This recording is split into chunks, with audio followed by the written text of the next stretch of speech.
Jack first met Jenny because of his father's unexpected remarriage. At first, Jack felt uneasy. Judging by the photo, the girl looked like she was still in elementary school. But when they actually met, he realized just how far his assumptions were from reality. Sensing Jack's awkwardness, his father quietly leaned over and explained that the girl's name was Jenny. She was 17, a second-year high school student. Since her birthday was 1 week later than Jack's, she would naturally become his younger sister. As for why he had only shown childhood photos, it was because he thought he looked too intimidating and didn't photograph well, so he had refused to take pictures after growing up. Although the first meeting was a little awkward, Jenny felt relieved. She had worried that the person she would be living with might be scary, but instead, Jack turned out to be unexpectedly gentle. どうなんですかね。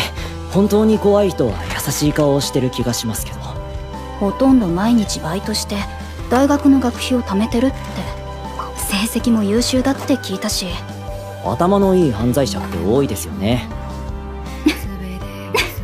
His humorous responses seemed to sit well with her. Just when Jack thought things would go smoothly, Jenny asked to speak with him alone, saying there was something important she wanted to discuss. She revealed that she had already seen through his act. His humor and gentle demeanor were just performances meant for their parents. She admitted she felt the same way, she had no expectations of him, and she hoped he wouldn't expect anything from her either. Jack froze for a moment. He hadn't expected her to feel exactly the same way. The two quickly came to an agreement. From then on, they would remain siblings in name only, keeping a proper distance, neither getting close nor crossing any lines. Not long after, Jenny and her mother moved in. Jack had prepared early, cleaning the entire house spotless, which surprised Jenny. Before this, she had lived with her mother in a rundown apartment, sharing a cramped 6-square-meter room. The sudden change in living conditions left her feeling overwhelmed. Hearing this, Jack felt a little embarrassed. After all, there were now 2 men living in the house. Jenny, however, said she didn't mind. What she cared about was why Jack seemed so tense. They were the same age, there was no need to talk like they were sitting an exam.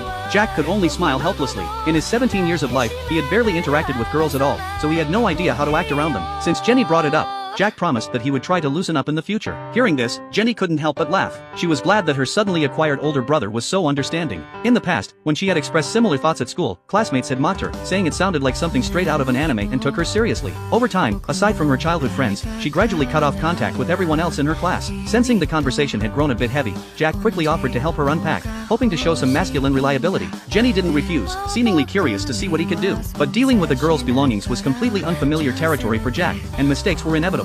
During their conversation, he also learned that Jenny attended the same elite high school as him. To avoid misunderstandings, Jack suggested that they pretend not to know each other at school. 別に、私は全然平気だよ。